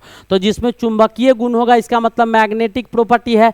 तो मैग्नेट के मदद से, तो चुंबकीय अशुद्धि दूर करना है, तो मैग्नेट की मदद से अगर चुंबक मान लो अशुद्ध तत्व है तो धातु ले जाएंगे तो जितना चुंबकीय पदार्थ होगा बाहर निकलेगा, तो जितना अशुद्ध तत्व है वो बाहर निकल जाएगा। या मान लो कि अचुंबकीय अशुद्ध तत्व है, चुंबक में पाया गया है, तो वहाँ पर चुंबक ले जाएंगे तो चुंबक से शुद्ध को बाहर निकाल लेंगे। जितने अशुद्ध अचुंबकीय तत्व होंगे वो बाहर निकल जाएंगे। तो इसको किससे, तो आपको हम लोग चुंबकीय पृथक्करण विधि यानी आपका मैग्नेटिक सेपरेशन मेथड से इसको क्या कर सकते हैं, हम लोग अलग कर सकते हैं, ठीक है। मैग्नेटिक सेपरेशन मेथड से इसको, गुरुत्वाकर्षण सेपरेशन मेथड से किसको, तो भार के आधार वाला को कर सकते हैं। और फेन उत्प्लावन विधि से जो सल्फाइड ओर होता है उसको फ्रॉथ फ्लोटेशन प्रोसेस से अलग करते हैं।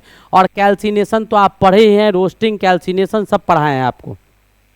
नेक्स्ट क्वेश्चन क्या कहता है कि प्रोटॉन की खोज किसने की। बेटा ये क्वेश्चन हम कहीं एक बार करवाए हैं।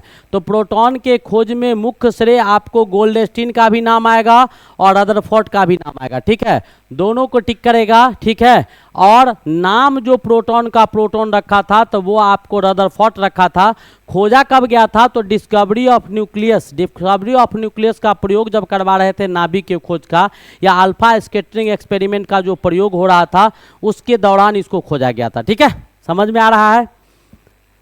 तो पढ़ने में कैसा लग रहा है बेटा? ऐसे ही आपको रिवाइज करना होगा, जैसे मैं आपको समझा रहा हूं ऐसे ही आपको रिवाइज करके, टोटल रिवाइज करके जाइएगा। मैं जितना कुछ बताया हूं ना वो टोटल, आज पूर्ण रूप में इतना एक्सप्लेन नहीं कर रहे हैं कि आप इतना जल्दी स्टोर नहीं कर पाएंगे, सारे आपके दिमाग में डाल दिया गया है। तो यही सब क्वेश्चन आपको बार बार रिपीट करते हैं, और रिपीटेड टाइप का ही क्वेश्चन, बेहतरीन क्वेश्चन विभिन्न पर्पज से लाए हैं, ठीक है। अब क्या कहता है कि नेक्स्ट क्वेश्चन था कि शीत प्रधान देश यानी ठंडा देश में ऑटोमोबाइल्स के रेडिएटर्स में एंटी फ्रीज मिश्रण का इस्तेमाल किया जाता है। इस मिश्रण में क्या क्या होता है?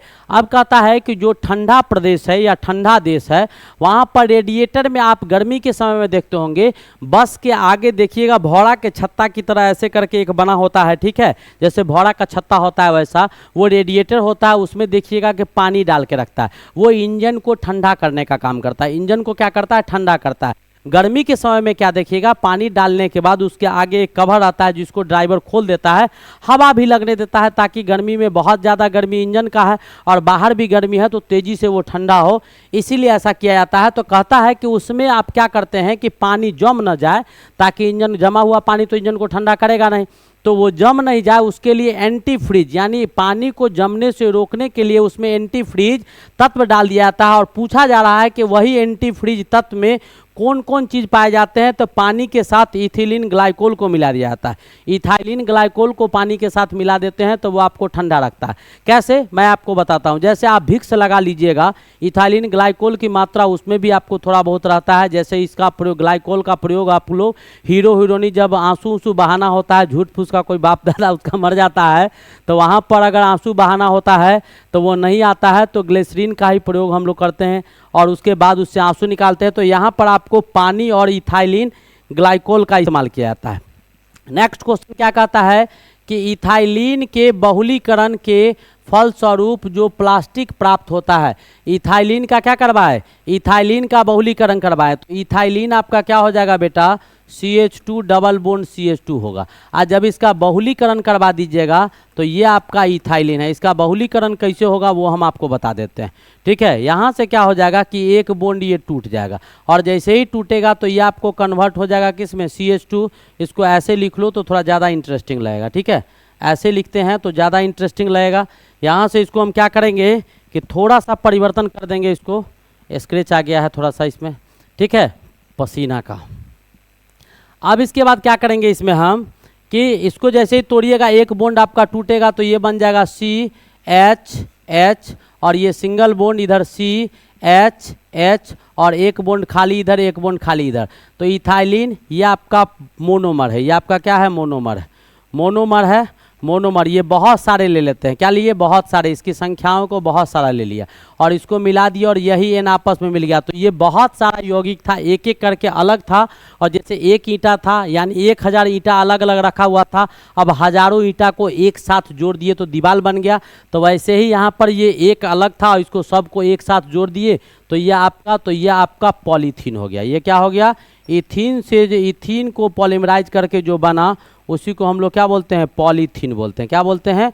पॉलीथीन। तो इथीन के पॉलीमराइजेशन बहुलीकरण करवाने के फलस्वरूप आपका पॉलीथीन बनता है। हमारा अगला क्वेश्चन क्या है? कहता है कि निम्न में से कौन सामान्य ताप पर द्रव है? तो सामान्य ताप पर द्रव कौन होता है? मरकरी। ये धातु है जो सामान्य ताप पर द्रव होता है। तो मरकरी, मेटल यानी मेटल में आपका मरकरी, ठीक है, मरकरी होगा, ठीक है। मरकरी जो सामान्य ताप पर किस में पाया जाएगा? आपको द्रव के फॉर्म में पाया जाएगा। और अधातु, और क्या? अधातु में क्या? ब्रोमीन। अधातु में क्या? ब्रोमीन जो सामान्य ताप पर किस में पाया जाएगा? द्रव में पाया जाएगा। बाद बाकी सारे के सारे धातु आपको समान ताप पर ठोस अवस्था में पाए जाते हैं और सारे के सारे अधातु आपको समान अवस्था में किस फॉर्म में पाए, समान ताप पर किस अवस्था में पाए जाते हैं, तो गैसियस फॉर्म में पाए जाते हैं। हमारा अगला क्वेश्चन क्या कहता है, सो देखिए, कहता है कि ऐसे कार्बनिक यौगिक जिसके अणुसूत्र मॉलिक्यूलर फार्मूला समान होते हैं परंतु उसका संरचना बदल जाता है। क्या कहता है, मॉलिक्यूलर फार्मूला समान हो और संरचना अलग अलग हो तो उसी को आइसोमर कहा जाता है, उसी को समावयव कहा जाता है। ठीक है, क्या कहा जाता है, समावयव कहा जाता है, वही आपको समावयवी कहलाते हैं। ठीक है, नेक्स्ट क्वेश्चन क्या कहता है, ये आपको एडिट किया हुआ है, ये भी एडिट किया हुआ है, छोड़ो जो नहीं है उसको। कहता है कि डॉक्टरों के द्वारा क्या कहता है, एनेस्थीसिया के रूप में प्रयोग होने वाली हास्य गैस कौन सा है। एनेस्थीसिया यानी आपको हास्य गैस जो होता है, डॉक्टर जिसका उपयोग करते हैं किसी भी चीज़ को हंसाने उसाने के लिए पेरेंट्स को, तो वो कौन सा गैस है, तो वो बेटा कौन सा गैस होता है, nitrogen oxide, nitrous oxide gas होता है जिसको हम लोग N2O बोलते हैं। क्या बोलते हैं, N2O। इसका फॉर्मूला क्या होता है, N2O आपका लाफिंग गैस का सूत्र होता है। नेक्स्ट क्वेश्चन हमारा क्या कहता है, पृथ्वी की आयु का आकलन किसके द्वारा किया जाता है, तो पृथ्वी का आयु, मैंने एक क्वेश्चन पहले भी करवाया, चट्टानों का आयु या पृथ्वी जैसा कोई भी हेवनली बॉडी जो होगा, जो हेवनली बॉडीज हमारे इस यूनिवर्स में पाए जाते हैं, उसके आयु का पता लगाना किसके द्वारा होता है बेटा, तो यूरेनियम डेटिंग के द्वारा करवाते हैं। ठीक है, और जो जीव जंतु होते हैं, हम लोग हो गए, पेड़ पौधा हो गया, उसके आयु का अंदाजा हम लोग जैसे डायनासोर के विषय में पता लगाएं कि इतना पहले था उसके स्केलेटन से, तो वो बेटा कार्बन डेटिंग की मदद से किया जाता है। ठीक है, नेक्स्ट, नाम से क्लियर है, डेटिंग का मतलब होता है डेट का पता लगाना कि कब पहले था। ठीक है, किस ईस्वी में कब था। ठीक है, नेक्स्ट क्वेश्चन क्या कहता है कि न्यूट्रॉन का खोज किसने किया, तो जेम्स चैडविक ने किया। जेम्स चैडविक कौन किया था, जेम्स चैडविक में न्यूट्रॉन को खोजा था। इलेक्ट्रॉन को कौन खोजा था, थॉमसन ने। प्रोटॉन को गोल्डस्टीन और रदरफोर्ड ने, और न्यूट्रॉन को जेम्स चैडविक में। क्या कहता है कि डायनामाइट, नाम सुने होगा, डायनामाइट बनाने में किस द्रव का प्रयोग किया जाता है, तो बेटा डायनामाइट हमारा क्या है, तो डायनामाइट हमारा क्या है, डायनामाइट तो हमारा बम होता है ना, छोटे छोटे बम जो पुलिस प्रशासन सैनिक दल ये सब इस्तेमाल करते हैं। तो डायनामाइट में नाइट्रोग्लिसरीन का प्रयोग करते हैं। नाइट्रो कहीं भी आ गया इट मीन्स कि वो विस्फोटक पदार्थ होता है, नाइट्रो कहीं आया इट मीन्स कि वो विस्फोटक पदार्थ होता है, याद रखिएगा नाइट्रोग्लिसरीन का। कहता है कि निम्नलिखित में कौन शुष्क बुलाई यानी ड्राई क्लीनिंग के काम आता है। ड्राई क्लीनिंग के काम में आने वाला कौन है, ड्राई क्लीनिंग यानी क्या, सूखा में ही क्लीन कर दे। तो ब्लीचिंग पाउडर को ले लीजिएगा, हाथ में आपको गंदगी लगा हुआ है, आप ब्लीचिंग पाउडर को ले लीजिएगा और ऐसे करके जैसे पाउडर लगाते हैं तो ऐसे ऐसे ब्लीचिंग पाउडर से रगड़ लीजिएगा तो सारे गंदगी को क्या कर देगा, ब्लीचिंग पाउडर साफ कर देगा। इसी को ड्राई क्लीनिंग एजेंट भी कहा जाता है। ठीक है, नेक्स्ट क्वेश्चन क्या कहता है, विज्ञान के क्षेत्र में सर्वप्रथम नोबेल पुरस्कार किसको प्रदान किया गया। विज्ञान के क्षेत्र में सबसे पहले नोबेल पुरस्कार कौन लिया था, J.S. वान हॉप को दिया गया था। किसको दिया गया था, J.H. वान हॉप को दिया गया था। नेक्स्ट क्वेश्चन आपका क्या है, निम्नलिखित में से कौन सा जाना जाता है, छोड़ो क्वेश्चन गायब है। कहता है बैकेलाइट का औद्योगिक उत्पादन किनके बीच रासायनिक प्रतिक्रियाओं फलस्वरूप होता है, तो बेटा फिनॉल और किसके साथ, फिनॉल के साथ और फॉर्मल्डिहाइड के साथ। फिनॉल यानी क्या, जब इसको आपस में आप मिला दीजिएगा तो ये बेटा आपका फिनॉल है और इस फिनॉल का रिएक्शन आप किसके साथ करवा दीजिएगा, तो फॉर्मल्डिहाइड के साथ, HCHO के साथ, फॉर्मल एल्डिहाइड के साथ करवा दीजिएगा इन दोनों को, तो आपको बैकेलाइट प्राप्त होगा। जो बैकेलाइट हार्ड होता है, ठीक है, हार्ड होता है। इसका उपयोग हम लोग कहाँ कहाँ करते हैं, तो रेडियो का जो बाहर का पोर्शन होता है, टीवी का जो बाहर का पोर्शन होता है, ये आसानी से आपको sticky substance, non sticky substance जो होते हैं चिपचिपा ना हो, उस सब में इसका हम लोग प्रयोग करते हैं। ठीक है, ये बेकेलाइट का कहानी था, ये भी बहुलक होता है। कहता है radio carbon dating, radio carbon dating से किसका निर्धारण किया जाता है? डेटिंग आ गया, इट मीन्स क्या, किसी भी चीज का आपको पता लगाने, आयु पता लगाने का काम कर रहा है, ठीक है। जैसे आपका यूरेनियम कार्बन, यूरेनियम डेटिंग से किसका, बड़े बड़े चट्टान का, उसका बताएं तो रेडियो कार्बन डेटिंग से हम लोग जीवाश्म की आयु का पता लगाते हैं, ठीक है। अब क्या कहता है कि सभी जैव यौगिकों का अनिवार्य मूल तत्व कौन सा है? सभी जैव यौगिक जो होंगे, जितने भी जैविक यौगिक होंगे, यानी जिंदा जो यौगिक होगा, जैविक जो होगा, जिसमें जान प्राण होगा, जो बायो होंगे, उसमें क्या है तो बेटा मुख्य रूप से आपको कार्बन सभी में पाए जाते हैं, ठीक है। नेक्स्ट कहता है कि लोहे पर जंग लगना, लोहे पर जंग लगना निम्न में से किसका एक उदाहरण है? तो बेटा ऑक्सीकरण का। लोहे में जंग कब लगता है? जब आयरन ऑक्सीजन से मिल जाता है तो क्या बना लेता है? Fe2O3 बना लेता है, तब लोहे में क्या हो जाता है? जंग लग जाता है, ठीक है। तो ये आपको ऑक्सीकरण के कारण होता है। नेक्स्ट क्वेश्चन क्या कहता है? हमारा अगला क्वेश्चन है प्राकृतिक रबर का वल्कनाइजेशन करने के लिए कौन सी विधि प्रयुक्त होती है? तो कौन सी विधि प्रयुक्त होती है? तो वल्केनाइजेशन प्रोसेस। कौन सा प्रोसेस?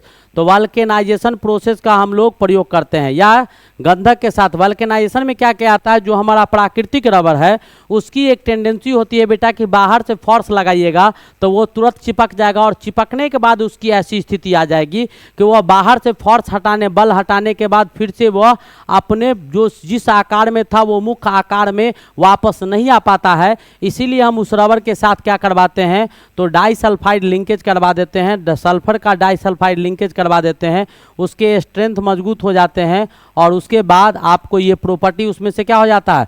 खत्म हो जाता है। तो गंधक के साथ इसको क्या किया जाता है? गर्म करके डाइसल्फाइड लिंकेज बना दिया जाता है। नेक्स्ट क्वेश्चन क्या कहता है? इस्पात या आयरन, इस्पात या आयरन की वस्तु में जिंक की 112 पतली परत के लेपन का नाम क्या है? तो बेटा इसको यशद लेपन कहा जाता है। क्या कहा जाता है? यशद लेपन के नाम से हम लोग इसको जानते हैं। नेक्स्ट क्वेश्चन हमारा क्या है? कहता है अक्रिय गैसों की खोज करने का श्रेय किसे प्राप्त है? अक्रिय गैस को किसने खोजा था? जो इनर्ट गैस है हीलियम, नियॉन, जो अक्रिय गैस होते हैं तो उसका खोज करने वाले ही कौन थे? रैमजे को। नेक्स्ट क्वेश्चन क्या कहता है कि एलपीजी गैस में मुख्यतः क्या पाए जाते हैं? तो एलपीजी गैस में बेटा मुख्यतः जो आपका मीथेन, प्रोपेन और ब्यूटेन, तो ब्यूटेन रहता है, प्रोपेन रहता है और मीथेन रहता है, ठीक है। मुख्यतः ये 3 गैस पाए जाते हैं। नेक्स्ट कहता है सबसे हल्की धातु कौन सी है? तो सबसे हल्की धातु पूछ रहा है बेटा, तो ये चारों में मैग्नीशियम है, एल्युमिनियम है, प्लेटिनम है और लिथियम है। तो सबसे कम मास किसका होगा? लिथियम का होगा, तीसरा नंबर है, ठीक है। नेक्स्ट क्या कहता है कि मानव रक्त का पीएच मान, हमारे खून का पीएच मान जो होता है वो क्या होता है? तो हमारा खून थोड़ा बेसिक होता है बेटा, इसका पीएच मान 7.4 के बराबर होता है। नेक्स्ट कहता है कि मोनोजाइट किसका अयस्क है? मोनोजाइट आपका किसका अयस्क है? तो थोरियम का अयस्क है। मोनोजाइट किसका अयस्क है? तो थोरियम का। वैसे मोनोजाइट से कई एक धातु प्राप्त होते हैं, उसमें एक धातु आपका थोरियम भी होता है, 4-5 धातु प्राप्त होता है। नेक्स्ट आपका कहता है कि C2H5OH निम्नलिखित में से किसका रासायनिक सूत्र है? C2H5OH इथाइल अल्कोहल, किसका होगा? C2H5OH आपको इथाइल अल्कोहल का सूत्र होगा। नेक्स्ट क्वेश्चन देखिए, 100 क्वेश्चन हम लोग क्रॉस करने वाले हैं बेटा, 96 पर आ गए, 90 से स्टार्ट किए थे, 190 से। कहता है जीवन शक्ति के सिद्धांत यानी वाइटल फोर्स थ्योरी का प्रतिपादन किस रसायन रिस्क ने किया था? तो बर्जिलियस ने किया था। किसने किया था? बर्जिलियस वाइटल फोर्स थ्योरी दिया था। वाइटल फोर्स थ्योरी में बर्जिलियस ने बताया कि किसी भी ऑर्गेनिक कंपाउंड का निर्माण होने के लिए एक आपको मिस्टीरियस फोर्स की आवश्यकता होती है, और वो फोर्स, वो बल आपको केवल सजीव में मिलता है। इसीलिए कोई भी ऑर्गेनिक यौगिक का निर्माण केवल सजीव में हो पाएगा, निर्जीव में नहीं हो पाएगा। यही चीज़ बर्जिलियस ने अपने इस थ्योरी में कहा था। क्या कहता है कि निम्नलिखित में से कौन विस्फोटक नहीं है? तो जिसमें बेटा कौन विस्फोटक नहीं है? ट्राइमेथिलीन, ट्राई नाइट्रोमीन दिया हुआ है, ट्राई नाइट्रोटोलिन दिया हुआ है, हाँ क्या दिया हुआ है? नाइट्रोक्लोरोफॉर्म। नाइट्रोक्लोरोफॉर्म आपका विस्फोटक नहीं है। क्या कहता है कि वायुयानों के टायरों में भरने में निम्न में से किस गैस का प्रमुख क्रिया होता है? तो पहले बेटा नाइट्रोजन होता था, मैं पहले भी इससे पहले भी पढ़ा चुका हूं। और नाइट्रोजन के बाद हम लोग नाइट्रोजन कहते हैं, हाइड्रोजन को भरा करते थे। उसके बाद नाइट्रोजन को आयंस के फॉर्म में हम डाल सकते थे, वो भी डालते थे। लेकिन ये सब नाइट्रोजन जब आयंस के फॉर्म में होता है तो टाइरूज ब्लास्ट करेगा, तो न्यूक्लियर रिएक्शंस होने की, तो ब्लास्ट होने की संभावना, आग लगने की ज़्यादा हो जाती है। तो उसमें हम लोग कौन सा गैस डालते हैं? हीलियम गैस को डालते हैं। ठीक है, अब क्या कहता है कि निम्नलिखित में से कौन सी गैस वायु को सबसे अधिक प्रदूषित करती है? तो कार्बन मोनोऑक्साइड। सबसे ज़्यादा वायु को प्रदूषित करने वाला गैस कौन है? तो कार्बन मोनोऑक्साइड। नेक्स्ट कहता है कि कार्बन मोनोऑक्साइड तथा नाइट्रोजन गैस के गैसीय मिश्रण को क्या कहा जाता है? कार्बन मोनोऑक्साइड, यानी CO और N2 को जब आपस में आप मिलाइएगा तो इसको बेटा प्रोड्यूसर गैस कहा जाता है। क्या कहा जाता है? प्रोड्यूसर गैस कहा जाता है। नेक्स्ट क्वेश्चन क्या है? भारी जल एक प्रकार का क्या होता है? तो मंदक होता है बेटा। भारी जल क्या होता है? एक प्रकार का मंदक होता है। ठीक है, नेक्स्ट क्वेश्चन, अगला क्वेश्चन क्या कहता है? निष्कर्षण किस धातु? तो हेमेटाइट है, तो हेमेटाइट से किसका होता है? तो आयरन का निष्कर्षण होता है। हेमेटाइट और किसका होता है? Fe2O3 का। अब इसमें नहीं था, हमने लिख दिया। बॉक्साइड, अगर एल्युमिनियम का निष्कर्षण लेते तो बॉक्साइड ले लेते। ठीक है, सिनेबार दिया हुआ था, HGS होता है, तो ये आपका सिल्वर का निष्कर्षण हो जाता। कैलेमाइन दिया हुआ था, तो जिसका आप चाहे उसका निकाल सकते हैं। नेक्स्ट कहता है प्राकृतिक रबर किसका एक बहुलक है?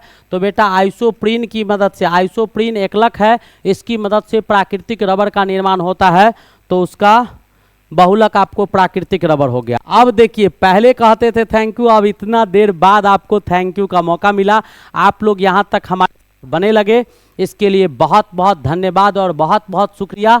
तो चलिए हम कुछ और भी क्वेश्चंस हैं जिसका आपको प्रैक्टिस करवा के ही दम लेंगे। मैंने बोला था कि 100 प्लस क्वेश्चंस आपको लाएंगे जो रिवीजन पर्पस से प्रैक्टिस करेंगे। तो चलिए हमारा आज का अगला क्वेश्चन क्या है? कहता है कि क्षार वह पदार्थ है। तो क्षार क्या होता है बेटा? तो इसमें तो ऑप्शन ही गायब है, तो छोड़ो इसको भी। नेक्स्ट क्वेश्चन कहता है कि वाहनों से निकलने वाली प्रदूषित मुख्यतः क्या होता है? तो कार्बन मोनोऑक्साइड।